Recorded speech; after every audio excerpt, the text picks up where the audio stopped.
So now we have to just change gear a little bit again, but inshallah, I'm going to now invite another student of Deen to come and speak and address you with his words and his research. We have had Hafiz Akil Sahib, who is an optometrist. We are now going to hear from a dentist. And whether he gives you any advice on dental hygiene, that is up to him. But certainly, I'm certain he will give you something that you can take away with you and actually reflect upon, inshallah. Now, without further ado, I would like to invite Munib Hussain Sahib, who resides in Nottingham, to offer some words of wisdom. Nare Takbir, Allahu Akbar, Nare Risalat, Ya Rasulullah.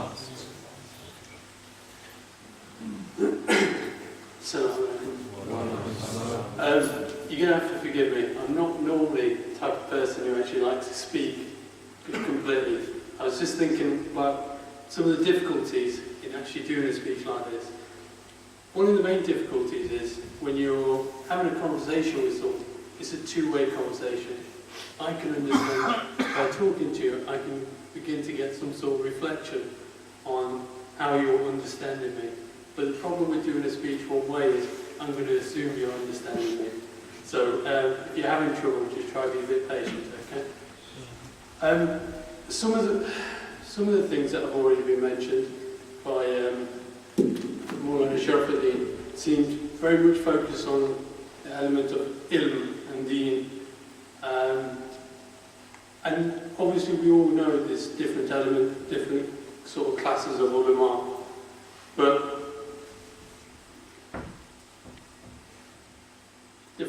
there's different classes of ulama. For example, you've got the likes of Maulana Abdul Wahab of Siddiqui, who passed away, and then you've got the likes of Maulana Sharafuddin.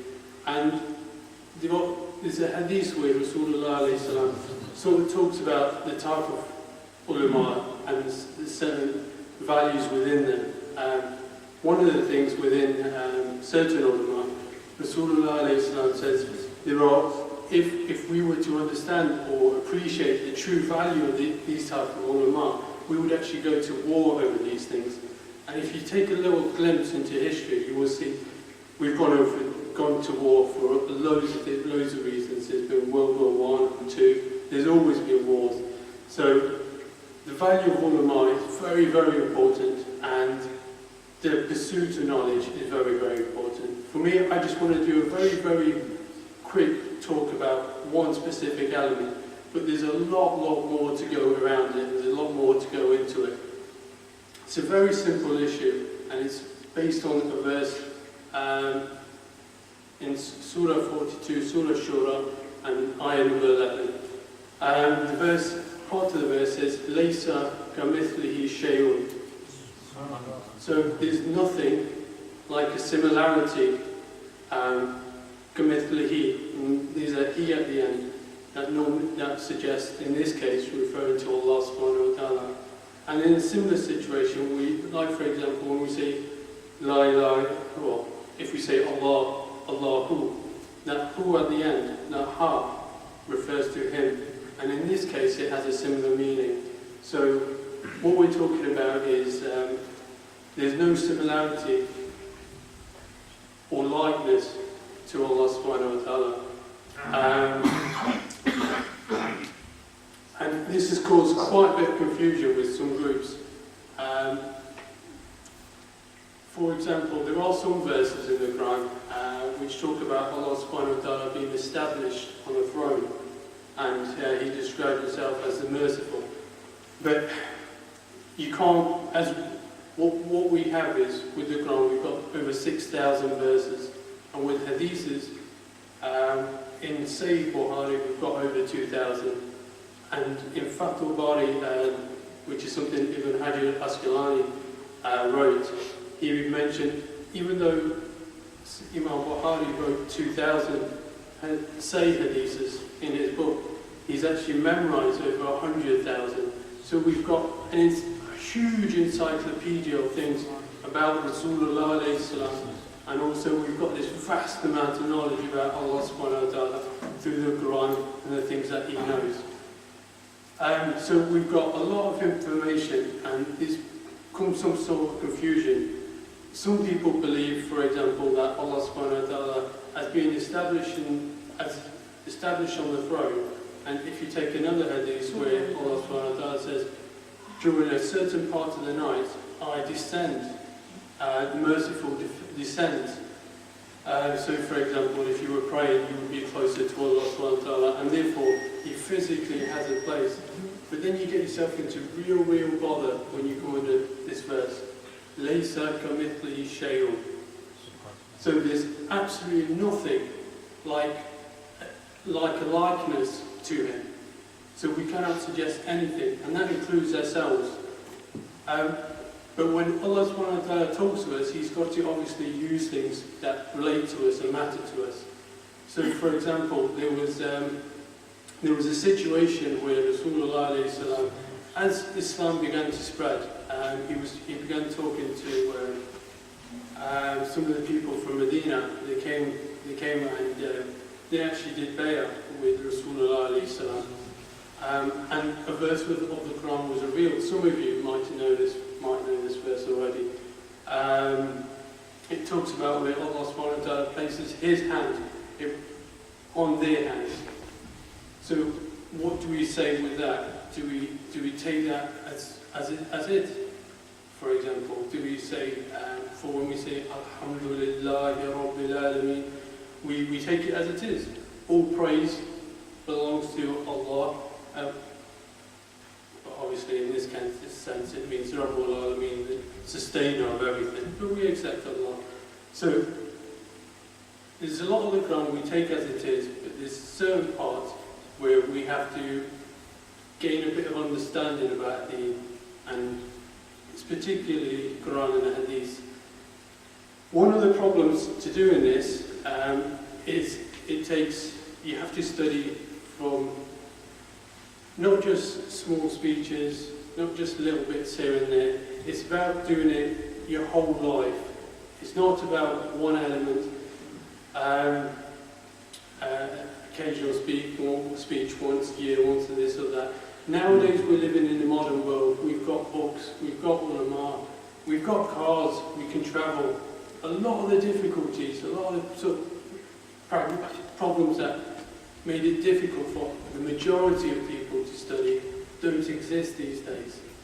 Before, you couldn't have the whole community go study to see a certain ulama. Otherwise, the whole village would be empty. With the way that knowledge is amongst the Muslim community at the moment, it's very low. MashaAllah, there's loads of people here today, and you're all here to learn something. But we have to face another reality. There's a lot of people who aren't learning, and that causes a lot of confusion. So, with those who are here, by all means, you should be encouraged to carry on learning. But learning in the example that Rasulullah alayhi salam gave, where he talks about when you should be studying. He gave the example that you should be studying from the cradle to the grave. So, what does that mean? Does that mean, for example, what most people take studying is, you either do it for a degree, you either do it for a job, you either do it for a status. But sometimes studying has to be done from an Islamic point of view, constantly, regardless. It's not a case that you get to 20, 25, and then you begin to chill, you begin to do this and that. You've got to keep on going at it, so that hopefully when you're 60, you've not just taken in a lot of knowledge, which is what you do at university, pass exams. Even on Islamic courses you have exams and you gain knowledge, but hopefully by the time when you're about 60 or onwards, you're looking at having some sort of wisdom with you, and that wisdom can be passed on to the children.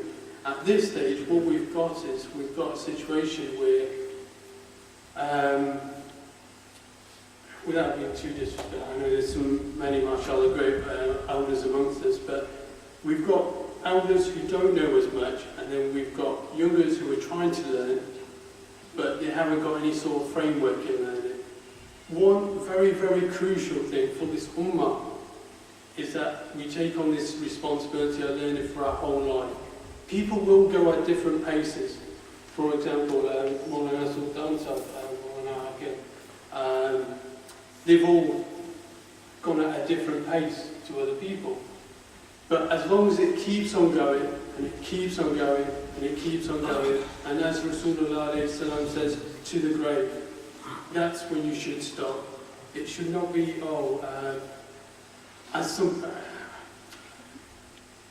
sorry, I know by saying this I could probably get myself in a bit of trouble. But I know some people have this element. Knowledge is not for me. I'm at a point, the younger people, when I come across them, they say, oh, reading's not for me. But look, Rasulullah ﷺ, how did he describe himself? He didn't say to, I'm simple. He says, I am the city of knowledge. I am not a little bit. I am not this or that. I am the whole, I am the city. And it actually mentions the and the in Arabic form to emphasize I am the city. So for Muslim youth to say they have this slight distance within themselves, it's actually a serious problem. And there's another issue that I see sort of related to this with youngsters. Sometimes knowledge has burden. For example, we have this approach where if we know something, we're compelled to do something. For example, Rasulullah ﷺ, and we all know, prayed the Hajj almost every single night. It's almost unanimous, no one's got a disagreement on that. Does that mean everyone else is burdened to? The ulama have said no, it's nafil and it's other things. But from our point of view, we're not meant to be perfect. Despite not expecting perfection, this pursuit of knowledge must persist in everyone. There's not anyone. You should be. And in a hadith where Rasulullah describes the way Allah subhanahu wa ta'ala had created humanity. If He had created humanity in such a way that they were perfect, Allah says, well, Rasulullah told us that Allah would have wiped it all out. We would have gone for being perfect. So having knowledge does not come with that burden of perfection. It comes with the pursuit of perfection, but not perfection itself. So to expect in the ulama, or to expect in yourself that as soon as you pursue knowledge, you will therefore become perfect, become burdened. This is either your nafs or your shaitan is playing games with you. And so the pursuit of knowledge is really important. So just to go back onto the topic, لَيْسَ كَمِثْلِهِ شَيْءٌ. There are a couple of things in particular that some people would get potentially a little confused on. And this aim is just